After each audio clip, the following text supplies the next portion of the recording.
Alex Brault attended this series. Alex Brault is the bad luck charm. Alex should say sorry to the entire fan base for letting Minnesota take 2 out of 3 from the Cubbies. And the Brewers just do not go away. We talk about it all here on the Setup Man podcast right now.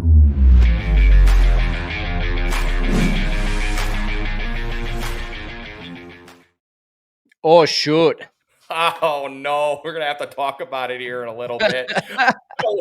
Welcome into the Setup Man podcast. I'm Ty Lewin alongside the podfather himself, Mr. Kyle Stanley. If you haven't already, be sure to like, comment, and subscribe here on YouTube or leave us a 5-star review wherever you get your podcast. All right, Kyle. Well, unfortunately, bad news after what was such a fun series win against the Cardinals. Unfortunately, the Cubs went up north and lost 2 out of 3 to the Minnesota Twins. Really quick, folks, the recap of the series: Twins won game 1 8-1. The Twins ended up winning game 2 and winning the series there 4-2. And then finally, the Cubs did end up taking one, thankfully, away from them, where the offense woke up a little bit, and the Cubs won 8-1. Kyle, I have a lot to take away from this series here. I think things like runners in scoring position was a major factor. Some just dumb plays overall from the Cubs. Just a frustrating series, man. Yeah, it was kind of 2024 ball, right? 2023, which, what was it, 2 weeks ago? We were all kind of like, is it time to worry about the Cubs? And that was also that kind of feeling. And then they turn around, they go 5-1 on a homestand, sweep the Guardians, look great against the Cardinals outside of a bullpen blow up. Yeah, I mean, I don't really know what else to say about this series except for the fact that, like, you just pretty much did not look good the first 2 games. It's not like they had a lead and you're like, oh, I just missed it out of the clutches. No, it was just not a good first 2 games and then a really, really good third game. And the positive I take away is that right when you think that PCA is going into a little bit of a slump, he has a game like today, and you just get reminded of why this guy should, if today ended, win the MVP. So, you know, and Colin Ray, you know what the key is, Ty? The rest of the rotation has to be bad for Colin Ray to be good. Have you noticed that? That's actually a really good equation. I like that. Whenever the rotation has been good, Colin Ray has been bad. Whenever the rotation has been blah, Colin Ray has been really good. So I guess he just needs to be the dude, is at the end of the day what it is. But I mean, looked great. Pitches were sharp. Got away with a few, but I mean, it was a good note to end on, especially going into Yankee Stadium, which I don't care how good or bad they're playing. They just got off a sweep, but they weren't playing well before that. You gotta feel good going into that series, though, and this was a good way to do it. Absolutely. Colin Ray, with another outstanding start, as Kyle alluded to, does well when things are going bad. Of course, since the Tyone injury, has had 2 outstanding starts, one against the St. Louis Cardinals, and then, of course, today against the Minnesota Twins, seven innings pitched, 3 hits, 1 earned, 2 walks, 5 Ks, and 1 home run given up. Last couple of games, 3 home runs given up in his last 3. I'm not looking into that too much, just because even that game before St. Louis, he still was able to get 5 innings through and in less than 3 earned, which was obviously great. So yes, as Kyle mentioned too, an unbelievable job out of Colin Ray. Cade Horton went 4 2/3, 6 hits, 4 earned, 2 walks, 5 Ks, and 1 homer. I guess my takeaway from the Cade start, Kyle, and I think this is going to be the case until he either is demoted or put into the bullpen or a long reliever, whatever it looks like, is we have to remind ourselves that Horton is a rookie. And he consistently has been a rookie in pretty much all his starts. Like, I would even go back to the start that he had previously against Cleveland, which, if you look at the stat line, what do you mean, Kyle? Why would he have done so poorly? He got lucky against an offense that wasn't that great and obviously was in a very tough spell with the Guardians. Hasn't looked great in certain situations, even when he's up 0-2, 1-2. If you look at the stat line or like his game splits, it's all over the place. Yeah. And what I felt like too was certain moments as being a rookie where that changeup is diabolical. It's but good. then he leaves two fastballs over the middle of the plate on two strikes. One gets out of the ballpark, and then one's a double off the wall by Royce Lewis. So overall, for me, it's growing pains with Cade Horton. Yeah, and the thing is, man, like he's so close. That's you look at that final stat line: 4 2/3, 4 earned runs, 5 strikeouts, 2 walks, 6 hits. Um, the first at bat of the game is why he's so close. Gets Mhm. ahead with the fastball, throws a dirty sweeper, and you're like, "Wow, that that's the Cade that we need coming out here." And then he hits Buxton on the hand on the third pitch. And you're like, "Ah!" Like that was so close to just being a perfect at bat from Cade, and he just lets one get away. And that's why I think he's going to be a great major league pitcher for a long time for the Cubs, is because he's not having these Ben Brown type starts. I also think Ben Brown's gonna be very good for a long time too, by the way. But he's not having these Ben Brown type starts where it's like you're pretty much like on one end of the spectrum. You're either really good or you're really not good. He's had like one or two really not good starts, and the rest have either been like yesterday. If you guys are watching this on Friday, it would have been on Wednesday. It just was kind of blah, but it was like 3 or 4 pitches away from being really, really good. And that's why I'm very hopeful with him. That's the way I look at it as well, 100%. And finally, looking at Imanaga's start, I think we both could agree he just He's not quite there. continues to grind Yeah, through these starts because you can, like JD talks about it, he doesn't have a splitter. yeah. Even Council alluded to it the other day. He's not back to Imanaga just Right. yet. I think for me, Kyle, I almost, and I want to hear your thoughts on this. I know this was talked about with Sam and Matt on Locked On, was moving and pushing Show to start and giving him the All-Star break to sort of get back into shape. Is that an overreaction there? Do you think it's necessary that he makes that start on Sunday?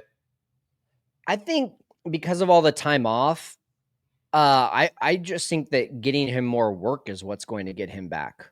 Okay. Um, I could be wrong. I mean, I don't know how Shota works. I don't know. I'm trying to look up, by the way, his game stats from the other day in terms of baseball savant stuff. I want to see Sure. what some of that fastball velo, because I feel like the fastball velo was also down. Um, Yeah, it's like yeah, average Sam average was 88 or something. 89.6. His max was 90.7. Hmm. I mean, that was like last year, 90.7 would have been his low fastball. It was like 91 to 94. So I think there's just a lot like that you just say, hey, listen, the guy took basically 2 months off. They pretty much said, we need a starter back out there as soon as possible. So let's rush you through some starts. And so he's just working out some of the rust. It's kind of like spring training all over again for him. So personally, what that tells me is the more work you get, the sharper you're going to get. The more rest you get, the more rust you might have to shake off. So I don't know. I want to see him one more time before the break.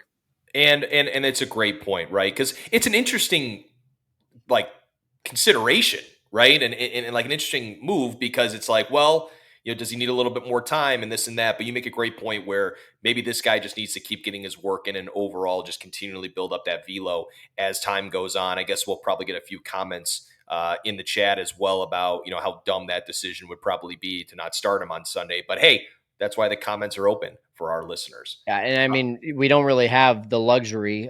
Maybe you could start Jordan Wicks, but with Chris Flexen, which by the way, I'm excited that he's getting a start. With Chris Flexen getting a start tomorrow on Friday, you might see a piggyback of Flexen and Jordan Wicks. So, I don't think we have that luxury of saying, "Oh yeah, let's skip him this time," because there's just not that many options. Great point. Great point.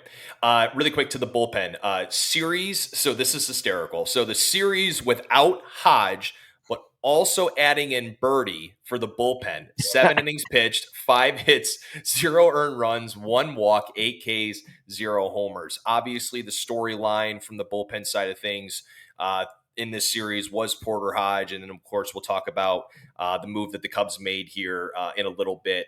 But a third of an inning, 5 hits, 6 earned, 1 walk, 1 K, 3 home runs. Of course, as we mentioned, we'll talk about him being placed on the 15-day IL here in a little bit. But he did touch 96, but everything else was just getting hit around. And even 96 isn't that great considering the fact that he can touch 98. So it's sad to see what's happened to Porter this year. It is. If he didn't end up on the IL the very next day, then you really worry, Mm-hmm. in my opinion. So I think the fact that he's dealing with something, it's at this point, it's kind of like Javier Assad. You're just kind of like, I can't really count on this guy coming back in and helping this team at all this year. So for that reason, Jed's got to get some work done. He's got to go get another guy. Also, like, I don't know how Michael Fulmer's been doing since being DFA'd, and I think he went to the Royals. Is that right? He went to the Royals, yeah. Yeah, he looked really good in his couple outings, and so I'm like, oh, did we make the wrong move there? I'll have to check on his stats while you're asking the next question. I'll let you know how he's been doing. Yeah, and we're rooting for you, Porter. No doubt Yes. in my mind that he will either be up by the end of this year, or contributing at a high level next year. What was interesting too was that he said in his post game interview, "It's nothing, health related. It's just I need to get my mechanics right." And then the next day goes on the IL with a right shoulder impingement, which, folks, I think we like to call that the phantom IL. So again, Yes. not saying that's the case. I'm just saying is that that's sometimes what teams will do. And by the way, Um, Michael Fulmer has not pitched yet for the Royals. Maybe he will.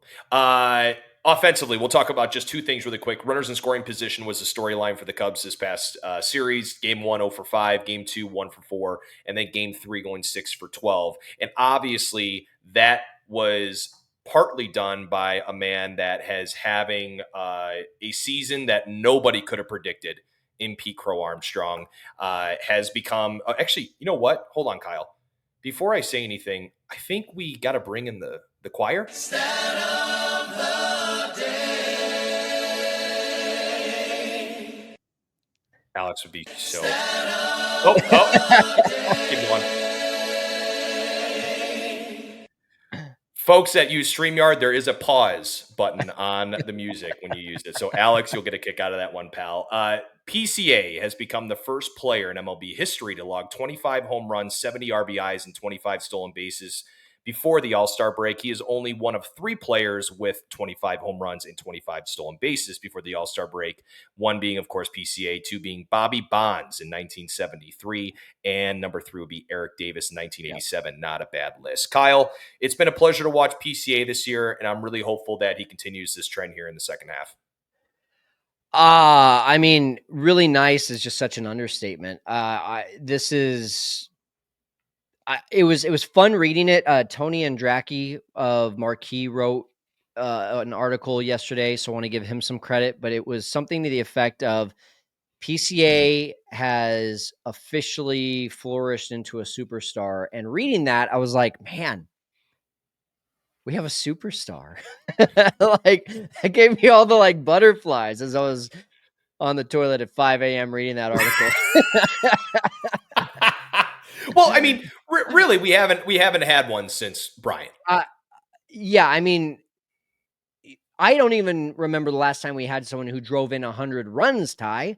I think it was in 2019.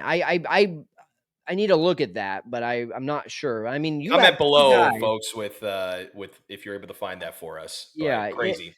You have 2 guys now with 70 RBIs before the All-Star break, and 77 with Seiya being the leader probably would have led the Cubs in any of the last 3 seasons. I mean, I'm sure someone probably cracked 80, but I mean, it's just so much fun watching both these guys. But if we're going to talk about Pete Crow Armstrong, he's the it factor. He has the it factor.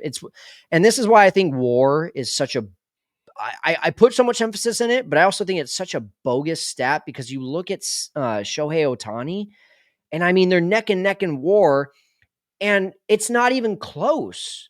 Mm-hmm. When you use your eye test, it's not even close. Like, PCA is having head and shoulders a better season than Shohei Ohtani from every aspect. You could be like, well, maybe he's not performing with runners in scoring position, or maybe he's not performing in close games. That's exactly what he's doing. He's performing exactly when the game is on the line and exactly when you need the big hit.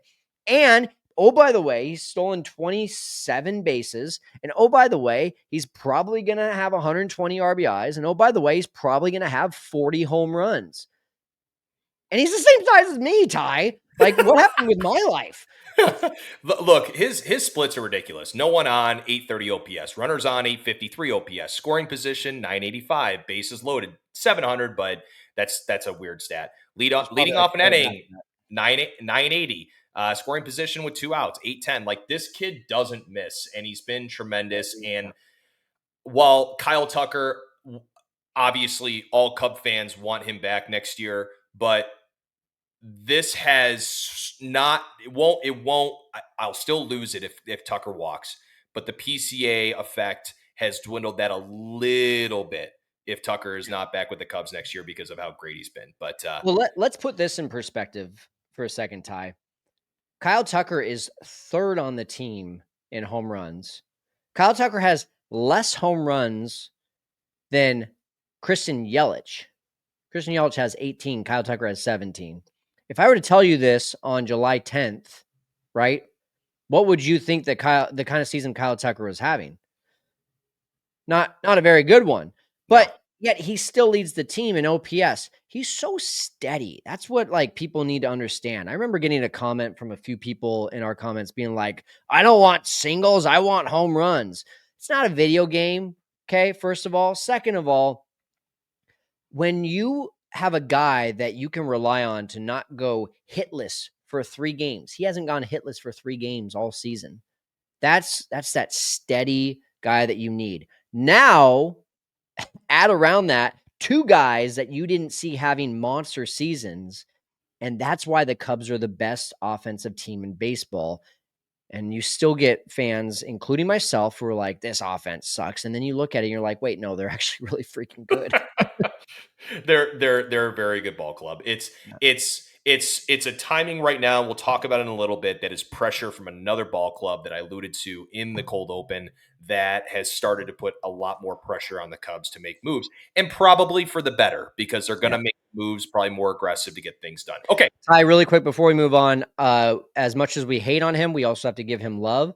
Dansby Swanson, if memory serves correctly, had 2 hits with runners in scoring position during this series. So he deserves a little bit of love for that.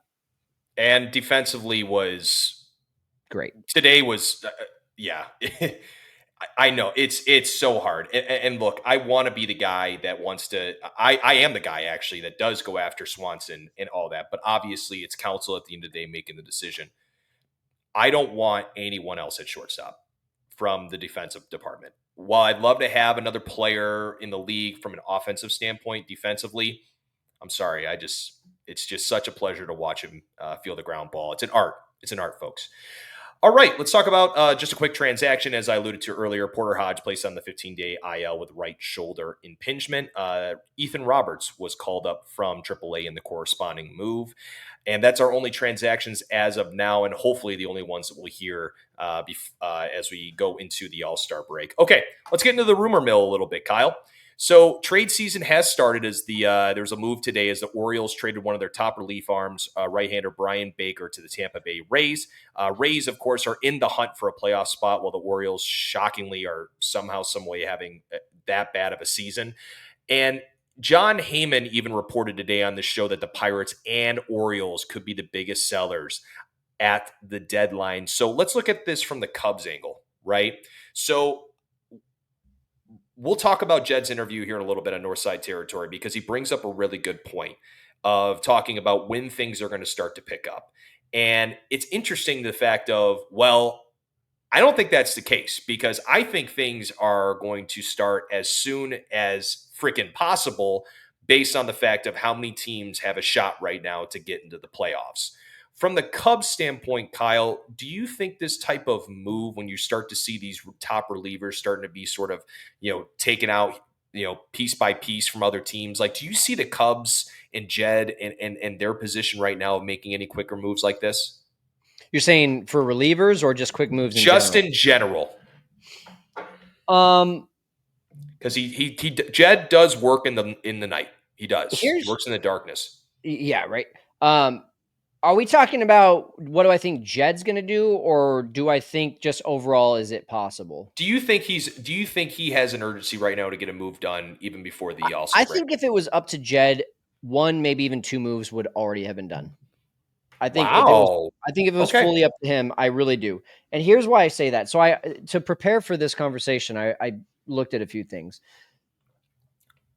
And I guess we're kind of fully going into this conversation, but can I start to allude to the North Yes. Side territory, or do you Yeah, want we to could just set tie that that up? in. We could just tie Okay. that in. Yep. So if you guys missed it, great interview from Mr. Sharma and Mr. Mooney over there at the Athletic with Jed. And essentially what Jed said was, hey, when it comes to like all of the teams that are actually in it right now, there's so many GMs and baseball operation guys that say like we're not sure if we're sellers or buyers yet. And you can thank the third wild card for essentially doing this because now what is it? 40% of teams will make the playoffs. It's kind of crazy. So when you look at it, Ty, there is one, two, three, four, five. There are seven teams that are at least 8 games out of the wild card. Seven teams. That means there's 23 teams that you would say still have a legitimate shot. Oh, by the way, one of the teams that is over 8 games out of the wild card is the Atlanta Braves. And I wouldn't be shocked if they go on a heater and suddenly are back in the race too. So literally 6 teams probably are like, yeah, we're out. And that's going to be the Miami Marlins, the Washington Nationals, the Pittsburgh Pirates, the Colorado Rockies, the Oakland Athletics, and the Chicago White Sox. So even the Orioles are right now, what are they out? The Orioles are 6.5 out. So for John Heyman to say like, oh, they're done, like I think that's a little aggressive. They've gone 7-3 in their last 10. Well, They're they got a pick back with from yeah, Brian Baker. So they got like 4 or 5 picks in the top 40 here in the draft. So there are creative moves that teams are going to make, as Jed alluded to in the yeah, conversation as well. yeah. Now, now let's get real for a second here. I mean, I think the Cleveland Guardians, even though they're 5 games out, do they have what it takes? I don't really feel like they do. The Texas Rangers, 4 games out. They've been pretty mediocre ever since they won a World Series. So, but this is how you heard Tom Ricketts say it over the offseason. All we need to do is win 83 to 85 games, and we got a shot for the playoffs. And if teams are thinking that way, well, you got 24 teams, 20 to 25 teams, sorry, 23 to 24 teams who probably still think they have a shot to win 83 to 85 games. So it's like, to answer your question, Ty, I think if that number was more around 15 to 18 teams, we would have already seen a deal done. But because there's so many teams, and especially with some of them being up and comers, I mean, the White Sox are rebuilding, the A's are rebuilding, the Pirates are rebuilding, and they're better than they were last year. Even though the White Sox are still miserable, they're all better than they were last year. So what do you say then? You want to go ahead and do a trade with the Rockies? I mean, yeah, I that's where it gets really complicated. We want to move to be done, but even the Marlins went on that heater. Now they've come back down to earth. So I really still believe the Cubs will do something with the Marlins. Had they kept on going on a heater, who knows what would have happened? Let's we're going to talk folks a little bit more because I have some other points I want to bring up on that interview here in a little bit, but I still want to stay on the topic of the rumor mill because I think this is going to start to sort of uh, peel back the peel the blindfolds back and just look at maybe what the Cubs are looking at. So let's talk about two names right now that I had seen on X that the Cubs are possibly tied to. So according to George Offman on Twitter, the Cubs have their eyes on a new target, Mister former Southsider Lucas Giolito. Oh my. I know his contract right now is interesting. So before the 2024 season, he signed a 2-year, $38.5 million contract with the Boston Red Sox. Of course, if the Cubs pick him up, obviously that $19 million this year will be obviously a lot less as we get about halfway through the year. He does have a 2026 club option, which becomes a $19 million mutual option with 140 innings pitched in 2025. Right now, per MLB.com, he's only projected to hit about 124 innings. 2025 stats as of late has looked really, Pretty really good. good. I'm actually really shocked Overall, to see this. Yeah. yeah, overall, 13 starts, 6-1 record with 70 in 72 innings, 3.36 ERA, 64 Ks, 21 walks, only 8 home runs given up. He, of course, did miss all of 2024 due to a torn ulnar collateral ligament. Does not sound fun. Followed by a hamstring injury. And as I mentioned, over his last 6 starts, 38 and two-thirds innings, a .70 ERA, and 37 Ks. Now, as we know, with Craig Breslow going over to Boston, we knew that the pitching side of things was, in my eyes, was going to be fantastic. It's kind of been a little bit of a weird year, but last year was tremendous for the Red Sox. So getting a guy like Giolito made a lot of sense. Now, in my eyes, Kyle, I see this as not the front of the line ace that I think the Cubs are going to end up trying to get in a guy that we'll talk about here on the next one here on the bullet point. But I picture this as a really nice depth piece. And I don't want to get a depth piece that is like a 5.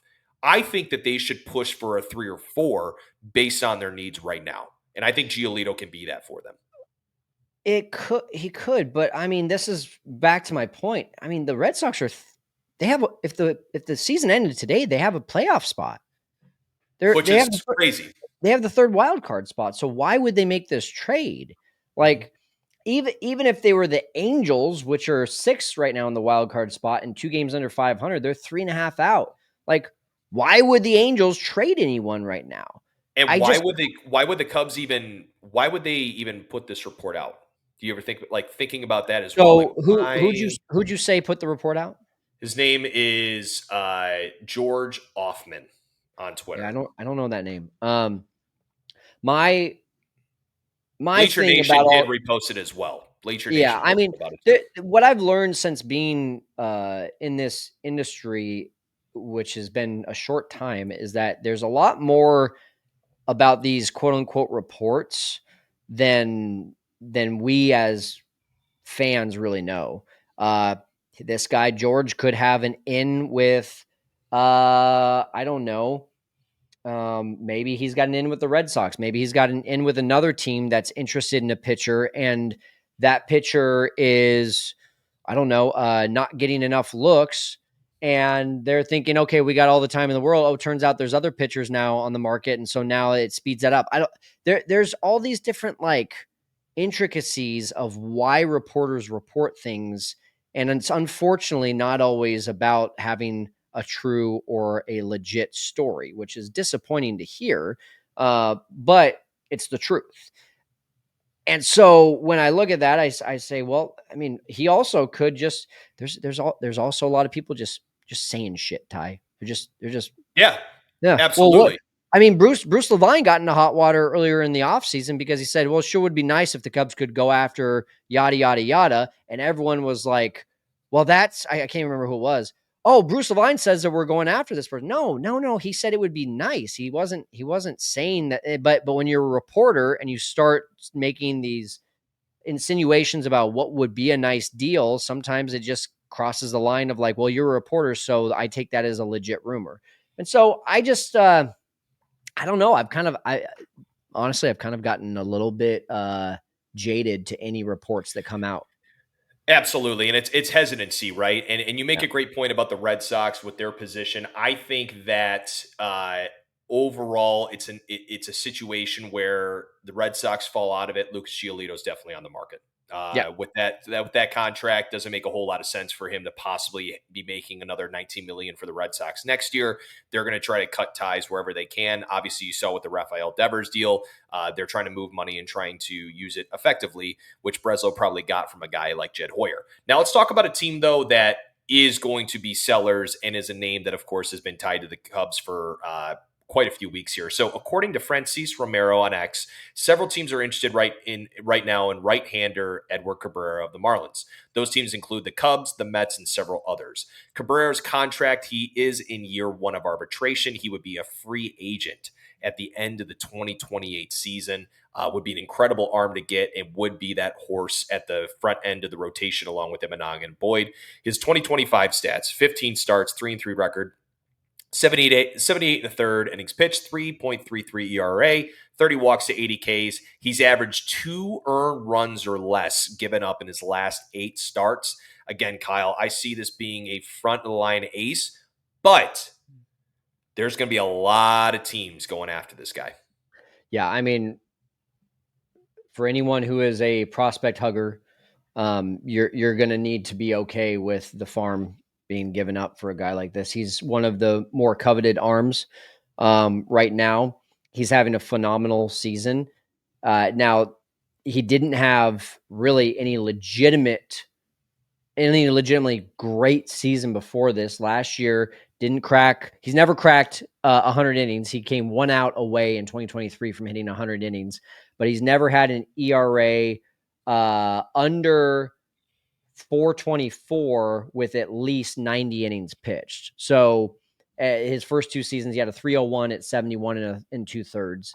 And then his first season in only 26 and a third, of 581 ERA. So, I mean, the overall stats, they're kind of whatever. But even whenever he pitched against the Cubs the last couple of years, you're like, man, this guy's got an electric arm. Like he always brought his A game against the Cubs from my memory. And so it doesn't surprise me to see him having a season like this. The only thing I wonder about, because he's young and because he's never cracked that 100 innings, what kind of wild card are you taking here? So, yeah, I mean, I don't know, Ty. Are you willing to give up a lot for a guy who's never gone over 100 innings and has never had a decent enough ERA to really be like, yeah, like let's do it? It's almost like a righty Jesus Luzardo to me, if I'm being honest. Well, and Jesus Luzardo has paid off for the Phillies thus far. Yeah, Uh, high in, upside, but also a lot of risk. there is a lot of risk with it, right? And if I'm thinking about the market right now and looking at arms that are on their last year of their deal, or maybe possibly one more year after this, I think that in order for the Cubs to find a guy that can turn into a steel like arm, in my opinion, I think Edward Cabrera is that arm out of the group. I truly believe it. This will actually be interesting because we'll talk about his counterpart in Miami here in a little bit regarding the Northside Territory interview, because it's an interesting conversation about Sandy Alcantara, who has not looked very good as of late, Yeah. who many Cub fans at the beginning of the year were saying when they first saw his, I believe it was his first starter, how he looked right out of the gates was like, okay, he doesn't look great, but man, he's still got that electric stuff. I personally would love to go after Cabrera. The names would be difficult to give up. Just sign Kyle Tucker back, Kyle. It's that Yeah. easy. Yeah. Just that easy. Just that easy. I love it. I love his stuff. I think it'd be a tremendous ad. But there's also, Bubic out there who's on the Royals. He's on the fence right now too, of like a guy who can move, who's also got some nasty stuff as well. So a lot of names to talk about. Okay. Well, Last thing. once again on that too, Ty, Royals are 3.5 games out of the wild card. Why would It they move them? fluctuates week to week. Yeah. It fluctuates week to week, Yeah. man. It's crazy. So let's just end it with this. The rumors are flying around. For example, this has nothing to do with the Cubs, but Matt Gelb of The Athletic reported that the Phillies are interested in Griffin Jackson, Yohan Duran of the Twins, who faced us in this past series. And people were like, holy smokes, got to go get this Jax guy. Yeah, he's going to be a name that many people are watching as well. Now the Twins are also back into the fold as well after that series. And of course, Emmanuel Clase of the Guardians has also been tied to the Phillies. So you're going to start seeing all these reports. Kyle, you did a great job there of explaining sort of to folks here of like, be cognizant of what you're looking at and what you're looking to, believe, right? We can talk about these things, but realistically, at the end of the day, there's a lot of factors that go into any of these decisions. I will say this, Kyle, there's a name that many people would say before the start of July. That was a name that people went, you know what? It's good. We're fine. We're fine letting him go. Mr. Owen Casey, since the beginning of July, has been on an absolute tear, and it'd be a shame if we didn't discuss it. So in the month of July thus far, 33 at-bats, 14 runs, 13 hits, 2 doubles, 7 home runs. 7 home runs out of 8 games. 9 RBIs, 6 walks to 7 Ks. That is very, very positive because he's been a strikeout machine for a long time. A 394, 487, 1,091 slash line. That puts it to a 1,578 OPS. Mr. Casey, holy smokes. Yeah. Unbelievable. Yeah. I mean, his trade stock has raised, Ty. Had I Owen was, on my show. I, Would love to see him in a Cubs uniform, but I'm going to tell you right now, I don't. That's a long road for him to make it here. And even if he does, how many of you are going to be okay with a guy who struck out 35% of the time on a good week in AAA coming up to the majors? And we know the discrepancy between AAA and the majors. I mean, we're talking about, it would not surprise me if Owen Casey is striking out at a 40% clip, not just in his first year, but in his first multiple years. And I just don't know how successful you can be at the major league level striking out that much, even if you are making hard contact the rest of the time. you know who's the happiest person out of everyone right now with his success in July? Jed Hoyer. Mr. Jed Hoyer. Let's talk about his interview with Northside Territory. Yeah. So, as Kyle mentioned, we're just going to touch on a few things because there was some important points in here, folks, because this could actually sort of maybe give a slight vision into what Jed might be looking at here at the deadline. So he did mention that trades aren't expected to get done until after the draft, which is on July 13th and 14th. Of course, this upcoming weekend on Sunday. At that point, the Cubs will only have 12 games remaining before the trade deadline, which is just crazy to think about that that's going to be that quick of a turnaround. So we can expect some moves to be made very quickly. As Kyle mentioned, he talked about how there are still so many teams in the fold. And one of the GMs he even talked to, or president of baseball ops that he spoke to, did even say the same thing, like, hey, you're going to have to talk to me in like 5 or 6 games. Like, this is, I can't give you an answer right now on what we're going to do because, we could be in a position where we're sitting ready to buy at the deadline versus sell. I think what was a really interesting conversational point in this discussion that I think leads to the point of maybe predicting what Jed might do, which will surprise some folks, is the idea behind what Jed mentioned of what the Braves did in 2021, where they didn't go after the hot commodity targets, right? They went after guys like Jock Peterson, Eddie Rosario, Jorge Soler, who were all having down seasons.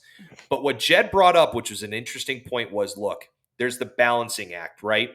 If a player's had a really, really good track record and they're having a down season, let's say up to this point in 2025, it doesn't mean that they can't just be a breakout target. It can't mean just a slight little adjustment can't make a difference for them to have a lot of success. And that's why he was so impressed with what the Braves did, because it was 3 guys that weren't necessarily names on the trade block that every single team were targeting. I'm guessing they didn't have to give up a whole lot for each of those guys. So that makes me go, is Jed telling us something here? Like, are we going to be a little disappointed maybe in some of the moves, but maybe actually very happy that we made those moves at the end of the year? Like, for example, Kyle, he talked about Justin Verlander, the 2017 trade deadline. He said, I wish we would have made that trade. That's the one trade I wish I made in my career because he was struggling in Detroit. He got traded to Houston and he absolutely went off. So then in 2018, when he actually traded for none other than Cole Hamels, which was a name that we were all like, whoa, this is pretty absurd. He had a 4.72 ERA with Texas and then a 2.36 ERA for the rest of the season with the Cubs, who was Cy Young-ish, right? I almost want to say this here, like, I think he might be making some moves that we'll be like, what? But we'll go, oh, kind of like the moves he made this offseason. What are your thoughts on all this, Kyle? It's a very I mean, interesting I discussion. think it's you took the words out of my mouth where you could tell, not just from this interview, but he did one with Cap over the offseason. You can just tell how much the Verlander trade really weighs on him. Like, Yeah. he still thinks about that, and that was 8 years ago. Well, yeah. And And at the age that he was at and the declining stats, he was yeah, like, I'm pissed that I missed that. and I mean, it's a here's where I'm at. That is right on par with Jed looking for the bargain deal, right? Which, listen, as Cubs fans, we can bitch and moan about the fact that, like, oh, he's always trying to go for the great deal. Like, I mean, are you mad about Brad Keller? Are you mad about Chris Flexen? Are you mad about Drew Pomeranz? Like, sometimes these pay off, and we have to be a little bit patient. But if he was only going after those things, which until this year, when you got Kyle Tucker, That was the big one that you were like, okay, now you do play in the big boy pool as well. And that's where I'm at this trade deadline is yes, if you're going to do that, I don't know outside of Sandy Alcantara, who's having a down season, Yep. that has a great track record. So that really does lean me towards like, yeah, I mean, I think that, but the problem is I think the Marlins will still be like, I don't care what his stats are. This is a good pitcher. So I think it still will cost something, but I don't know who else is out there because I just didn't do any research on it, but I don't know who else is out there unless you bring Kyle Hendricks back. Sorry. Um, who else is out there that you would do that? But if that's the only moves he makes, then that's extremely disappointing from a front facing standpoint. If they go off, great, you got lucky. But if that's all you do and you don't go after the guys that have had great seasons that are going to cost you a little bit more, that are going to make you a legitimate playoff World Series contending team. We keep hearing about Aroldis Chapman, right? That would be great to reunite with him. Again, Red Sox have a playoff spot right now. But if you don't go and get someone like that, if you don't go and get a bench bat, if you don't get a third baseman that can make an impact, if you don't get two starters, like there's a laundry list, Ty, and I don't want to go and just go after all of the guys that have that are still wearing their Letterman's jackets and they're 5 years removed from college. You know what I'm saying? Like that's what I don't want to see. Was that a good Letterman. simile, That's so good. Hey, I'll say this. metaphor, whatever? I'll say this, and we'll transition here. Look, we all as Cub fans want Jed to make moves as fast as possible. And that stems from something that's outside of our control, which is what has happened in the standings. And that is the Milwaukee Brewers. Oh my God. Looking at the standings right now, the Cubs, of course, at the top at 55 and 38. The Brewers at 53 and 40 now, 2 games back. Has been the talk around X. Oh Lord, stay off that app if you want to, have a peaceful night.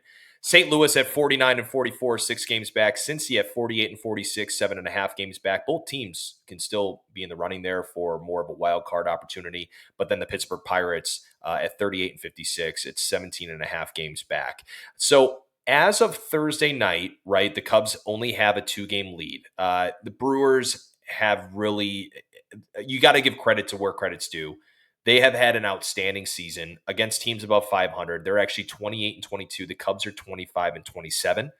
And with the additions of the young and upcoming star and Jacob Mizorowski and the solid veteran arm turning of Brandon Woodruff, the rotation is really back into place for the Brewers. That's where, like alongside Freddie Peralta, Chad Patrick, and Jose Quintana, right? What's so funny though is how this team wins ball games, right? And they've done it this way for the longest time. If you look at their offensive stats, it's hilarious. They're 8th in runs, 11 in RBIs, 8 in walks, 18th lowest in strikeouts, and 2nd in stolen bases, right? The old minds of baseball would look at that and say, that's amazing. But the new age of baseball and the new age of, wanting to see these home runs and exit velos and all these different things, the Brewers are 17th in hits, 15th in batting average. They're 12th in OBP, but 24th in doubles, 23rd in home runs, 22nd in slug, and tied 20th in OPS, yet they're 2 games back behind the Cubs. And I don't know how in the world they're doing it. And on their pitching, they're 8th in team ERA. They're 6th lowest in batting average against. They're middle of the pack on the bullpen ERA. But I will say this. You organizations that know how to win baseball games, whether you are the Dodgers, whether you are the Brewers, whether you are the Phillies, whatever team you are, you find what works and go and stick with it for as long as you can. The Brewers are never going to be a big market team. They don't want to be, and honestly, they don't have to be with what they've done with their resources, Kyle. Truly a hats off to them, but also to God, am I pissed off to see them right behind the Cubs again. It's infuriating. And you know whose fault this is? Alex Brault. No! We are and down goes firing shots at Alex tonight. He jinxes us against the Brewers. Against the Twins, and he jinxed us earlier against the Brewers earlier this season. Listen, he said it on the show. Cubs on May 4th. Let's see. Was that May 4th? Yeah. The Cubs lost to the Brewers on May 4th, a Freddie Peralta game, 4-0 to just miss a sweep. The Brewers at that time were 17-18. Ty, do you know what their record is since that game that Alex Brault said, you know what? I just don't think the Brewers have it What was that this record? year. What was that They're record? 17-18. Don't do To start math. the Just season. take 17-18 to start the season. I'm going to say 30-14 or something. 36-12. They are 36-12. They are playing at a, what is that? I think that's exactly a 750 winning percentage. It's absurd. There's so much I want to say here, but I just had to give Alex some crap before we started. You already alluded to it. Let me just put a little bit more of an emphasis on how below average their offense is. They do not have a single player on their team, not on the bench, not in the starting lineup. No one except for Andrew Vaughn, who I don't count because it's only been 3 games. No one has an OPS over 800. Christian Yelich leads that team with a 790 OPS. I mean, there's only one guy, according to Baseball References, where I'm looking at right now. There's only one guy in this lineup that has over a 1.9 WAR, and that's Bryce Terrain because he just plays phenomenal defense. And that's how they do it, Ty. I mean, it's the defense. It's the impact arms in the bullpen. Somehow they do it every single year. I mean, listen to this. Their bullpen ERA, you kind of alluded to, is just kind of whatever. But I mean, Trevor McGill, their closer, 241 ERA. Grant Anderson, 45 and a third innings pitched, 278 ERA. Abner Uribe, 201 ERA in 44 and 2/3. Nick Mears, a 245 ERA, 36 and 2/3. And Jacob Mizorowski now. Did you know the name Jacob Mizorowski before this season started, Ty? Uh, for me, being a baseball nerd, I had heard of him, but it was we'll see if this guy provides much this year. But Yeah. no, I did not realize that we would have. The next Paul Skeens. It's. I won't say he's better than Paul Skeens when he came up. I don't know. I don't want to look at those stats. It's the same exact though, like conversation of like, have we seen something like this? Ty, the pitching ninja did a breakdown on this. He threw a 97.5 mile an hour slider the other day. Don't tell me he's not potentially better than Paul Skeens. A 97.5 mile an hour slider. That's wild. The Cubs, when they have a guy who throws over 97, they're like, make him the closer. Oh my God. I mean, it's insane. Okay, so Brandon Woodruff has had 1 start since coming off of the IL, 6 innings, 1 run.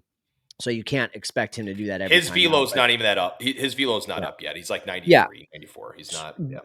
But that's the wild card. I mean, but you look at this. I just talked to Sam and Matt about this. They did a live on Twitter. Yep. And I said, guys, you look at this 26-man roster and you compare it to the Cubs 26-man roster before the season starts, and it's just not even comparative. Like the Cubs are going to win 90 plus. The Brewers are going to be lucky to break 500. But then they have this guy, Chad Patrick. Who's Chad Patrick? 352 ERA and almost has an 100 innings pitch. Quinn Priester. Who's that? 359 ERA, almost 85 innings pitch. Jose Quintana. What? 328 ERA and 71 innings. Like, if any of those guys, any of those 3 starters gets put into the Cubs starting rotation right now, outside of Shota Imanaga, who you expect to come back to full health and be better than that, they're basically the number 2 guy on the Cubs, and that's their 2 through 4 guys. I mean, it's wild what they do, and it's Sam put it very well. His response was, "They are the Rays of the National League, and thank goodness they don't have any money, because what would they do with money?" Well, David Stern's now being over with the Mets. You've seen what he's obviously been able to do with a little bit of money, giving out $700+ million contracts. So, yeah, it's scary. Let's talk about one other thing here before we get to the Yankee series. And before that, I just want to give a quick appreciation video to our friends at Obvious Shirts. Setup Nation, I want to take a quick break so that you know how you can support our channel and wear some cool swag like this. We've teamed up with Obvious Shirts to give you a chance to have your very own Setup Man shirt or hat. Pick from 3 different types of shirts or my personal favorite, the trucker hat. Go to the link in the description of this video and podcast to claim your Setup Man apparel. And thank you so much for supporting our channel. And thank you to the Obvious Shirts, as always. Okay, really quick, before we get to the Yankee series, I just want to throw some ideas out here. Okay, so obviously right now, Ian Happ is not having a stellar year and has had really, really struggled at the top of the lineup. Kyle, I think you and I would both agree the name that we would absolutely love to have at the top of the lineup would be PCA, based on the fact of his speed and the ability to do things that Ian Happ cannot do, right? The walks will not be there, folks, if he were to lead off. There is just nothing there. Okay, so Kyle, I mentioned to you that I might get eaten alive for this idea, but I'm just trying to think and try to be some little spectacle inside Council's brain and trying to figure out what his ideas are, right? Can I just throw out something that you can try out for maybe 5 games? And this is if you can't move Tuck, you can't move Seiya, you can't move PCA, and they do not put Bush. You leave Bush in the 5 hole. You know exactly what I'm getting to. You can't put Nico in the 6 hole. Is Dansby leading off the dumbest idea you've ever heard? No, Okay. Hold on. I have hilarious stats to back this up, and guys, I swear. I thought you were going to say Carson Kelly. I'm looking at his 370 on base, and that's what I'm thinking. That's something I would also consider. I'm just trying to throw out whatever can work at this point, and here are my thoughts as to why. Okay, so this is, again, folks, I am not here to say Dansby should be leading off. I'm just simply throwing out this idea that I would be. That's why he's trying to go viral right now. If this happens, I would be absolutely mind blown that I even thought of this. Okay, so Happ and Swanson with nobody on. Okay, both around 213 at bats. Happ 6 runs, Swanson 12 runs. Hits 45, Swanson 63. Doubles 10-7 to Happ. Triples 1-0 to Swanson. 12 home runs to 6 for Swanson. The walks, like I said, will not be something that you would look at, but Happ has 33-12 when it comes to walks. Okay, Ks wise, same amount of strikeouts. Average, Swanson, almost an 80-point difference of 297 to 211. He also has a better OBP in 335 to 320. 509 slug to 343 slug, and then an 844 OPS to 663. This is how bad Ian Happ has been this year. It not necessarily in the leadoff spot per se, but with just nobody on, which would lead to, of course, that. Now, the flip side is, and the reason why I thought of this, because I was just throwing out ideas, was Ian Happ has been tremendously better with runners in scoring position, right? Kyle, I know it's a dumb idea, and I know that I would actually I won't even post about this on X just because I don't want to do that, right? Because it's basically a Gatorade, or not a Gatorade, basically a Gator lake out there right now if you want to put these ideas out there. But I think this just stems from the idea of what has to happen with Ian Happ at this point. Like, not saying, like, just throw that. I was more joking there, folks, just saying like it'd be kind of fun to like think about this and how hilarious this actually is, that they're basically a flip-flop player.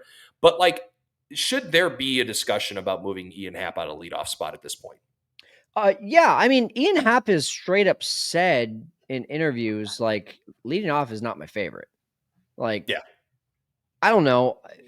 Being a business owner, like, it's always been very important for me to know that people like their job and will thrive in what they're doing. And if Ian Happ says, I'll do what I got to do, but it's not my favorite, but you have a guy like Pete Crow Armstrong who literally can spark a team at any given second, and he's being left on deck in very crucial situations, and he's not getting a chance to make as much of an impact on the bases, because it's typically like if he's batting, it's with, when you bat fourth, he's batting with one outs, with two outs, with people on base, and so there's going to be people in front of Seiya him. and Yeah, Tucker, Tucker's fine, obviously, don't yeah. get me wrong, but Seiya's in front of him.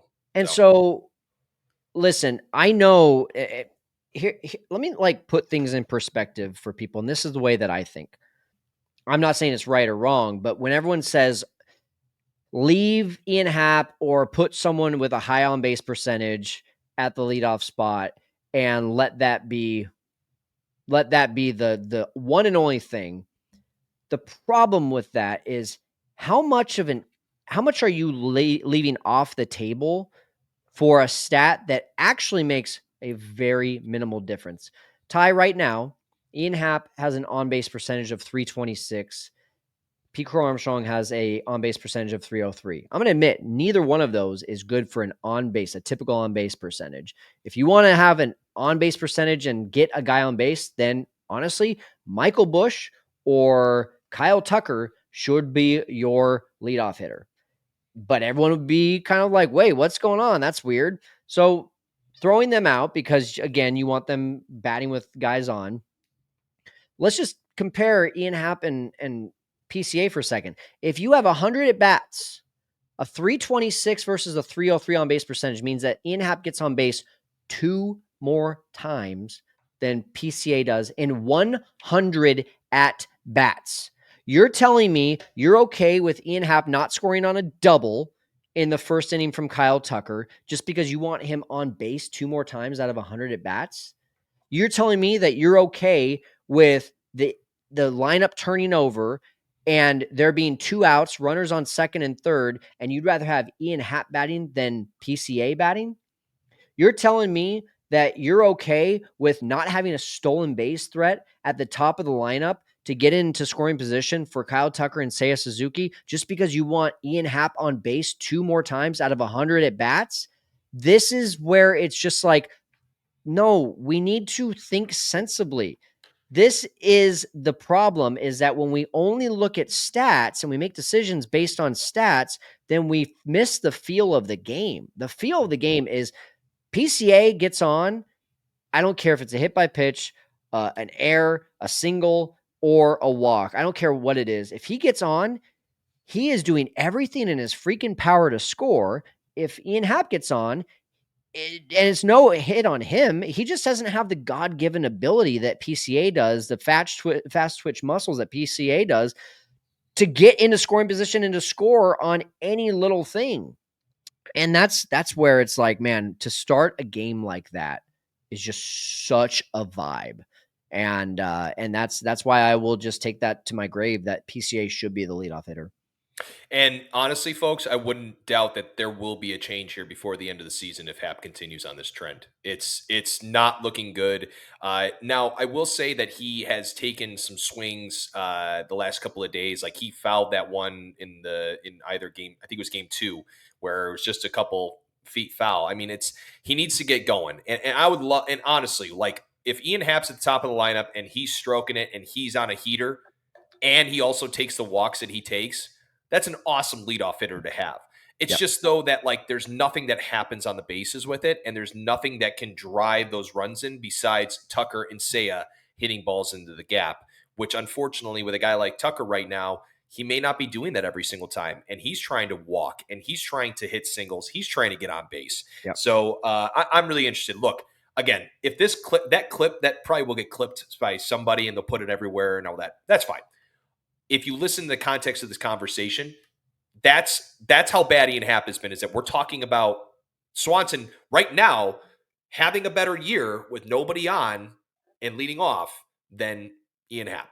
That's Yep. where we're at, and that's what I wanted to put into context. So again, I'm on Kyle's page. I would love PCA to be leading off as well. Okay, we're running up on the hour here, but folks, we're just having this has been such a good conversation, Kyle. I've really enjoyed it. Let's move on to the series preview here against the Yankees as we roll into the end of the first half of the season. This has flown by, man. Man, it's been a lot of fun. Crazy, crazy. Let's talk about the Yankees here. So, second in the AL East at, I believe, did they win or lose tonight? They won Eight, on a Judge walk-off sac fly. unreal. So now they're 52 and 41. They would be now, I believe that would make them 5-5 in their last 10. Again, I wrote these notes before. I thought I had 51 and 42 written down because they're down 5-0. Brian Wu had a no hitter basically until the eighth or something. Yeah. The Yankees just find a way. Some big names in their lineup, folks. You guys know the name Aaron Judge. 1,199 OPS, just a stellar season for him. But then guys are having good seasons as well behind him. Trent Grisham out of nowhere, 825 OPS. Former Cub, Cody Bellinger, at an 804 OPS. Ben Rice at 784. Paul Goldschmidt, former Cardinal, at 781. And then Jason Dominguez at 771. Okay, Kyle, I'm going to talk about the matchups here. So, game one, Mr. Chris Flexen getting his first start of the year, 32 and two About time. thirds innings pitch, a .083 ERA, 3 earned runs, 17 Ks to 8 walks, and he'll be going against a lefty, which I have a really brutal stat for you here in a little bit on the lefties this year against the Cubs. But Carlos Rodon, 19 starts, 96 record, a 3.30 ERA. Last game out against the Mets at Citi Field was 5 innings pitched and 6 earned runs. Okay, the other two. Game two, Matthew Boyd versus Max Fried. Boyd, of course, with his stellar season so far and an all-star deserving performance. 18 starts, 9-3 record, 2.52 ERA, the ninth best in baseball, versus Max Fried, who isn't having that bad of a season as well. 19 starts, an MLB leading 11-2 record with 11 wins, a fifth best in baseball, 2.27 ERA. Last game against the New York Mets as well. 5 innings pitched, 3 earned, 6 hits, 1 walk, 5 Ks. Finally, the last game of the first half will go down with Shota Imanaga versus Will Warren. Imanaga, 11 starts, 5-3 record, 2.80 ERA against Will Warren. 19 starts, 6-4 record, 4.70 ERA. Last time out versus Seattle at home, 5 2/3, 4 hits, 0 earned, 2 walks, and 4 Ks. Okay, Kyle. This will be tough, and I think the reason why it's tough is based on the fact of, one, we have two lefties that we're up against, which have been diabolical against the Cubs this year. I'll talk about a nifty stat here in a little bit, but it's been rough, and Max Fried is no joke. He's been a name that I wish the Cubs would have gotten this offseason, but of course they didn't. Carlos Rodon's been, coming back from what was a rough start out of the gates. I believe it was last year or 2 years ago. And then Will Warren, who knows what we're going to get on on Sunday from him. Look, it sucks to say this, but I do think that they're going to win only one here in New York. 2 out of 3 would be a true blessing. Yeah, I'm right there with you. I mean, we just have to be honest. Like, they just are not good against lefties. Nope. They're not. And when you have two premier lefties, that makes it even harder. And the only saving grace is that Matt Boyd, your best pitcher, I could easily see that going into the 7th inning, scoreless. Cubs scrape across 1 or 2 runs. They steal a game.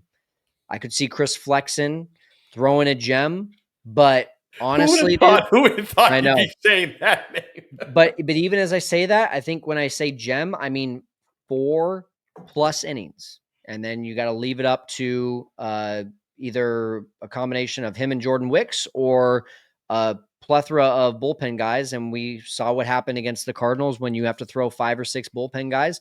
One of them is not going to be on their game that day, and so even if Chris Flexen does well, I don't feel good about that game. I feel good about Sundays. But with the way that Shota has been pitching as well, and Yankee Stadium being fairly easy to hit a home run and having a lot of guys on that team that can hit some home runs. So I just I don't know, man. There's not many series that I'm this down on, but I'm with you. I would be happy if they won one game, and as long as the Brewers don't sweep the Nationals, then you go into the All-Star break still in first place and not tied for first place. And that's a weird place to be in after a week and a half ago we were 6 games up. It really is. Talking about lefties, this is a pretty brutal stat. So since May 2nd, the Cubs have faced 19 lefty starters. That includes one opener. Since putting up 4 earned runs against Jose Quintana in Milwaukee on May 3rd, the Cubs have only put up 3 earned runs twice. That was against Nick Lodolo on May 25th and Andrew Heaney on June 13th. Otherwise, they've only scored 2 earned runs or less out of those remaining starts, which would be 16. Now, on the season, 756 OPS versus lefties versus 779 OPS versus righties, which I don't believe. I think there is some error going on in that system that, that is saying that cannot be true. They have been brutal against lefties. I will say this. It's a strength, Ty. It's a strength. Thank you. No, we're not calling anybody out. We're not Not calling your anybody twin. out. Definitely not your twin. Okay. Back to my point. One thing to watch in this series, Kyle. One thing to watch. The defense of the Yankees has been abysmal. Bad. Very, very Especially bad. Volpe. It's been really bad. So, look, Cubs, play clean baseball as much as you possibly can. I haven't seen the mental mistake like we did with Dansby in game, what was that, game 2? Game 1 or game 2? I can't remember. It was game 2. Game 2. I haven't seen that from a Cubs player besides the mental mistake. Besides that and PCAs, thinking it's 3 outs when it was 2 outs against the Cardinals. This team's been very rock solid on the defensive side. We can agree. Play solid baseball, and I'm interested to see if maybe they sneak one out of there. Maybe they sneak 2 out of 3 based on the fact that the Yankees are not playing clean baseball. They didn't do it last year in the World Series. I remember that very, very well. And they bought a lot of guys in this offseason, like Cody Bellinger, Paul Goldschmidt, some of these guys to really sort of take those issues away.